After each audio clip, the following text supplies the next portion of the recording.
told you he'd be happy that we remembered him. This Christmas, Santa's going to make everyone happy. And the screamers, you better believe in Santa, or he'll slay you. Christmas Evil.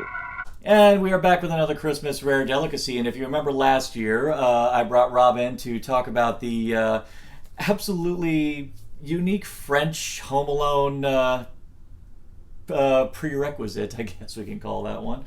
So I had so much fun doing that one, and actually even off season I watched that one again because it actually was it was a really fun episode. Sticks in your craw. Yeah. So I had to think about the other Christmas horror film, which I really wanted to talk about, and I wanted to bring you in on this one because it was the other that when I watched this relatively around the same time I saw 3615, I was taken off guard for completely other reasons. One major reason I wanted to watch this one was because John Waters considers this one of his favorite Christmas movies. That's an endorsement if I've seen one. That man is the one who gave me one of my new favorite phrases, is that there's no such thing as bad movies, only boring ones. I like it. So the movie in question is a film called Christmas Evil. It's one among many Christmas horror films that want to call itself Better Watch Out. But I think they settle on Christmas Evil. Personally, I think it's a better one. Stop rating the song lyrics for these titles. On the housetop. Ooh, Up on the Housetop. That's kind of that's ominous right there. That would have been another apt title for Krampus, really, because he spent the majority of that movie up on a housetop. I haven't gotten a chance to look up a lot of the details on this one, but I will say the star of this movie, Brandon Maggart, from what I understand, was actually kind of a consummate professional actor, but he commits the hell to this performance. Yes, it is another film with another killer Santa, and we're always going to be drawing comparisons to... And... Carpet Day! Huh? No!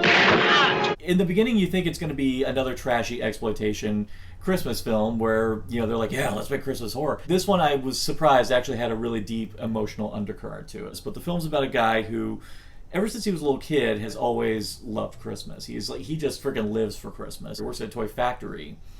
And he's worked his way up to management, but he actually always says he kind of preferred working on the assembly line just because he's a person who just really believes in making people happy. He really does. He's kind of like True Blue, loves Christmas for exactly the reason people should love Christmas. The world around him is kind of, is kind of cynical. He's working with people who don't really kind of cherish it the way he does and just kind of look at it like a burden. So he, in a fashion, snaps and decides to put on a Santa suit. Inevitably, practically starts modeling himself after Santa and kind of takes it upon himself to be Santa. But unfortunately, when things don't, tend to fall into his ideal, he gets a little violent. I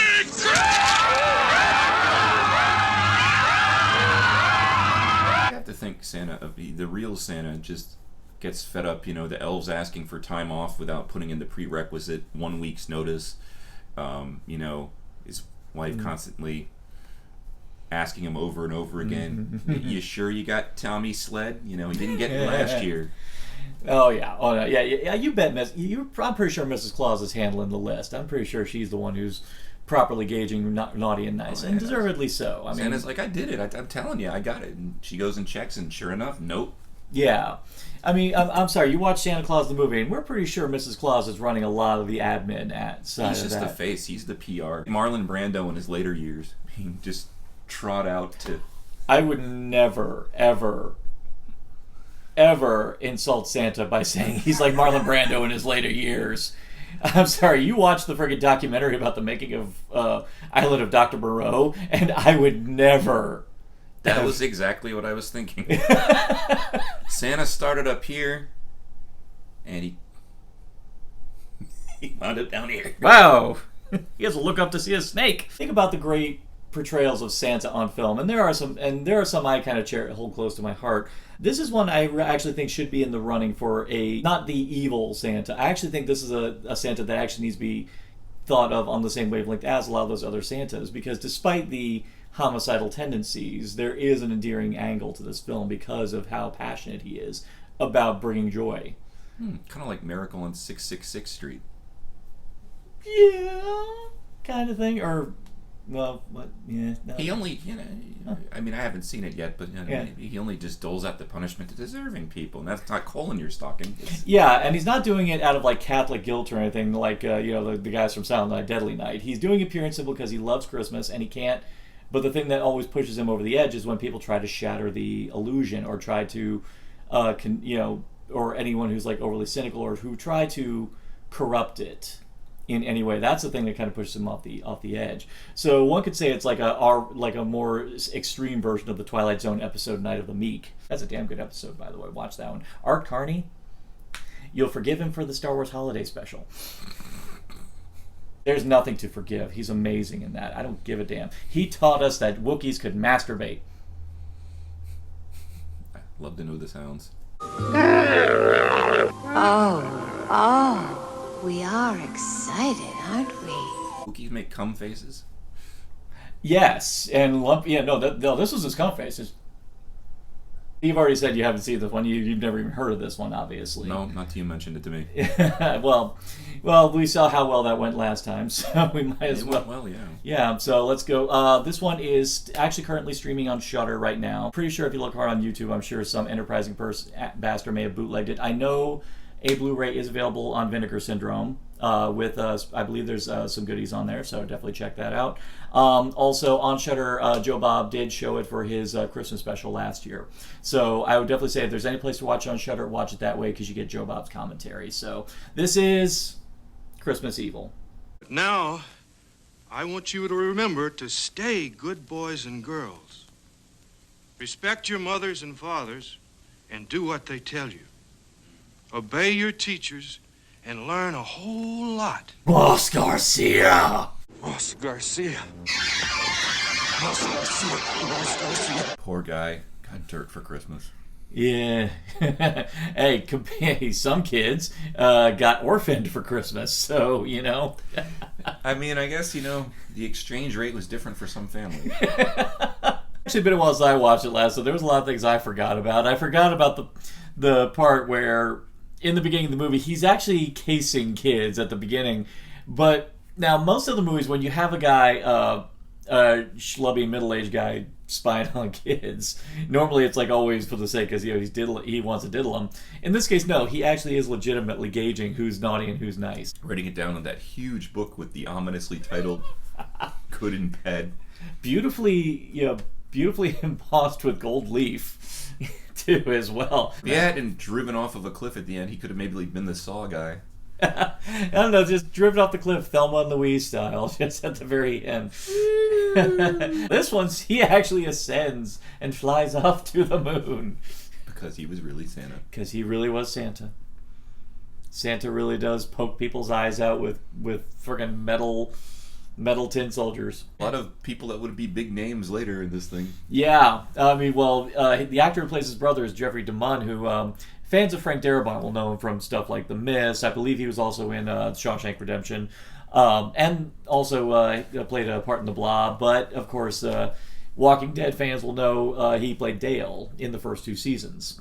So now of course you made an observation, which and seeing her appearance in this film versus what we know her for, it's kind of hilarious. Patricia Richardson, later of Home Improvement fame, plays Moss Garcia's mom. Yeah, which the mother from Home Improvement, of course, we all know is the ever patient, ever more, vastly more intelligent, and definitely a considerably better mother than the mother of Moss Garcia. I have had all I'm going to take from you. There's something horrible in there! Ow! Now you get in the car! Frickin' Dex the kid.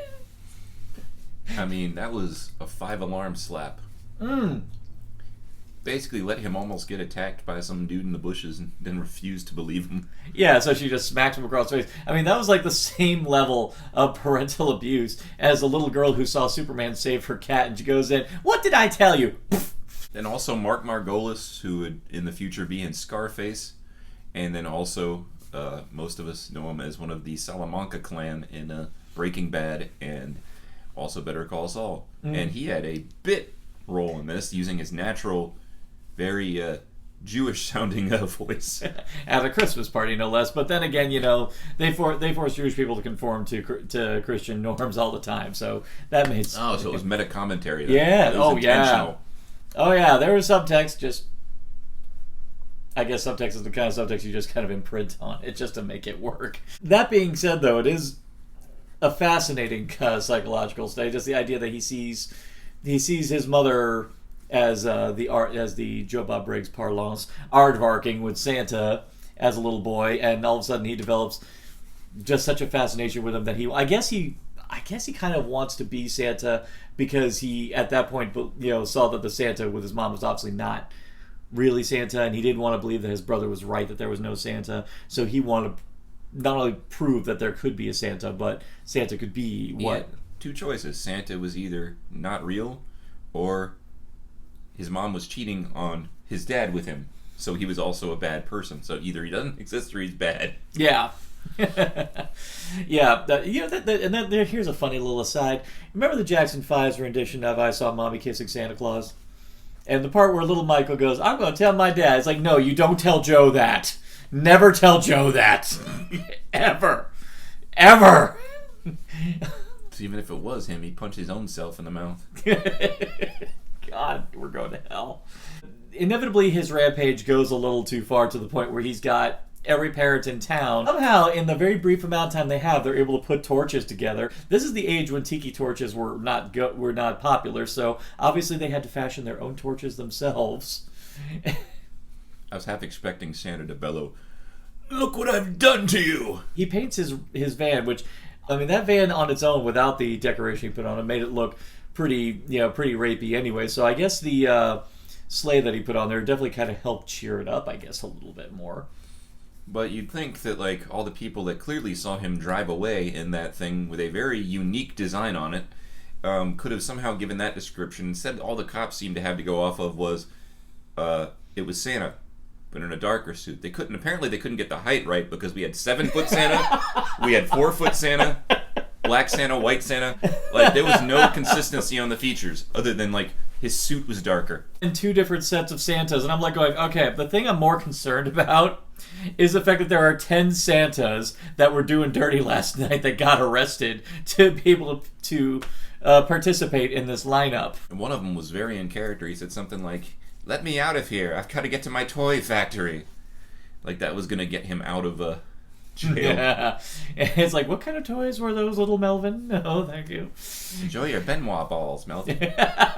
One of the major things he does, he loots his own toy factory that he's working at, the Jolly Dreams toy factory. It's really cool that he's swiping them to give them away, but we were also thinking he's stealing like a whole bunch of the same toy. It's supposed to be catering to broader demographics. I'm pretty sure a whole bunch of kids will be like, "You got the same truck I did. It's no longer cool anymore." Cartman in that one time where everyone got the Haibo doll, and he was like Cartman's like, "I don't want it. You guys got it now. It's all lame now." I don't know if we're giving off the right impression here about our feelings towards the movie. I mean, I love it. That's why I want to show it on here. But I mean, what was your actual God's honest feeling on it? I mean, the thing about these types of movies is you either go at it po-faced like this one did, which is you commit to it, or you go complete camp over the top. And this did not go the latter route. It actually committed to the story, and the lead performance was actually very strong. Overall, other than a couple of giggle moments like the van flying at the ending, really. Other than a few giggle moments here and there, it definitely was not winking at anybody. It definitely was not afraid to. That's the thing I hated about horror movies after Scream came out. It was like, we can be a piece of shit all we want as long as we know it's a piece of shit. They're like, no, we're telling the story and we're committing to it. We're putting ourselves out there, and we're not hedging our bets by winking at the same time. And ultimately, the premise seems far-fetched, but it was sold pretty well. It's kind of hard to watch somebody descend into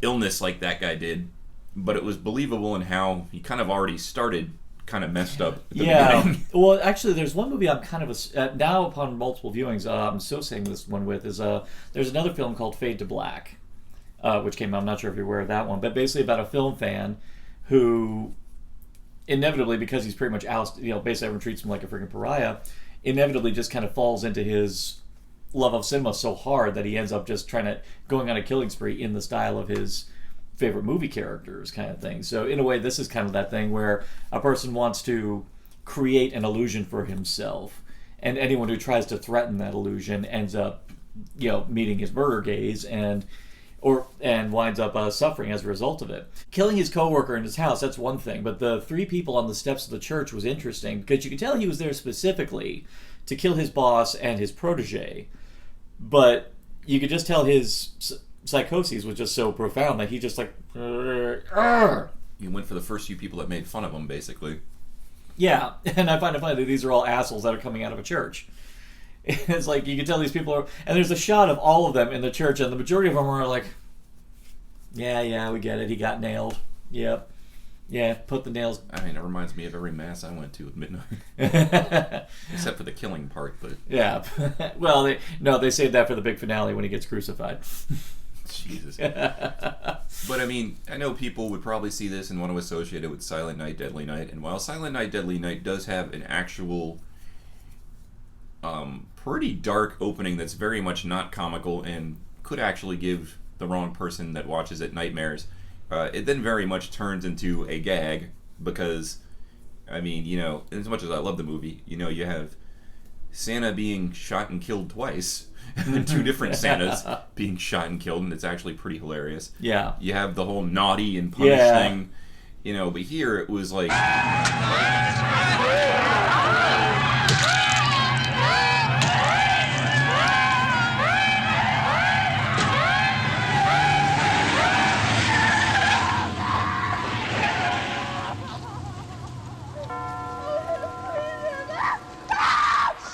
It was visceral a little bit when the murders happened. Like, you could see the very grounded reactions of the people at the church. The very state of shock reaction of the wife. She sees her husband with his throat slit open.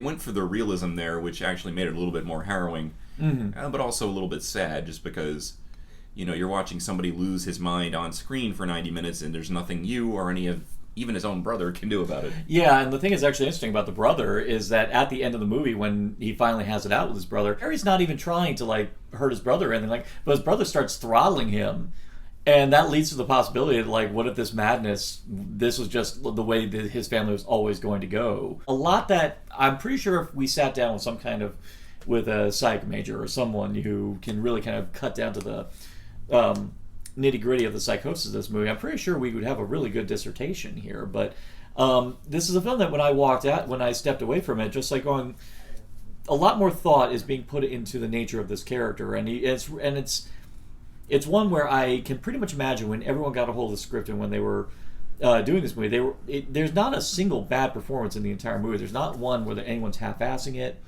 or anything like that. I mean, Brandon Maggart is playing Harry, man. I mean, that is a committed as hell performance he gives. I mean, that's just... I mean, I'd love to find out anything else that man's did, but if he didn't do anything much after this... According to Wikipedia, in addition to being an actor, he was a painter. Okay. So maybe he actually did paint the van. Maybe he did. Well, actually, in a way, I hope he didn't, because it was an okay picture of a sleigh. You try drawing on that surface, man. Out in the cold, I guess. Okay, fair dues. He could probably paint that better with his dick than I could with my hand. See, now you gave me the picture. Now you just gave me the picture of Brandon Maggart painting a van with his dick. In that New York, he still wouldn't have got arrested. Considering how long he was able to just leave that van sitting out in the open. It's kind of whack-a-mole, They're like, well, we'll get to these murders when we get to the other murders on the other side of town. I suppose they prioritize this one owing to the fact that it is a guy dressed up as Santa, and I guess, Christmas is pretty big in New York. I mean, that would kind of kill New York tourism if a Santa's going around. Before Reagan. It was the year before Reagan. But I just, a year later, would Santas have to register, be part of a watch list? Because of this one night, now you have to register as a Santa, and, on the wrong year, if somebody does something, you could be brought in for questioning. They know where to find you. Well, like I said, the road to hell paved with good intentions, and unfortunately now in lieu of Harry's efforts, he pretty much just ruined it for every other altruistic Santa. But one good thing that would come out in this alternate reality is there would never be a SantaCon. Never would have happened in that universe. It would have brought back too many memories. The life of me, I could never imagine going to a SantaCon. That'd be like that one page of one of the Waldo books, like the World of Waldos, except the World of Santas. You'd have to find the one Santa that's missing their shoe. It'd be more pointless in the time How to Speak French was translated into French. La chambre est sur les chaises. Les singes est sur les branches. Les cerises sont dessous de la table. Sure. Quoi? Dites-moi pourquoi. Oh yeah, you don't like Rodgers and Hammerstein. I'm sorry. Yeah, that's okay. You don't either. Oh no, my secret's out. Yeah, that's okay. Let's just make it up by just spending the rest of the episode singing Psycho Killer. Yeah. So, final thoughts on Christmas Evil? Didn't know what to expect coming in, but if I had to rate it on a scale of 10, I'd give it a solid 8, just simply because it was an effective horror film. I'm not usually into... I'm kind of hypocritical on this, because I say I'm not usually into holiday-themed, movies, and yet how many Halloween-themed movies have I watched? But, like, Christmas movies kind of almost... I feel the deck is stacked against them with me, but, like, this one just was effective. It committed to its story. It didn't hide behind little in-jokes and stuff, and ultimately it was a pretty filthy ride. I actually think I need to shower again. Ah, there you go. So, solid 8. All right, solid 8. And it's kind of funny that you're talking about your feelings on holiday horror, because I feel like we need to kind of dig a little deeper into that particular topic, like so much so that we may have to just focus on that on our special Christmas offering on Deep Cuts next. So leave your thoughts in the comments below, what you thought of Christmas Evil. Please share it, and definitely let people know about the movie if you loved it. If you didn't love it, shut up. Anyway, so we didn't make it, man. Yeah, we didn't make it. I watched it because it was endorsed by Joe Bob Briggs and John Waters. What better reason is there to watch it? So anyway, so like, share, subscribe, click, thou shalt be served, and stay tuned for more festive content on Narcotic Casserole.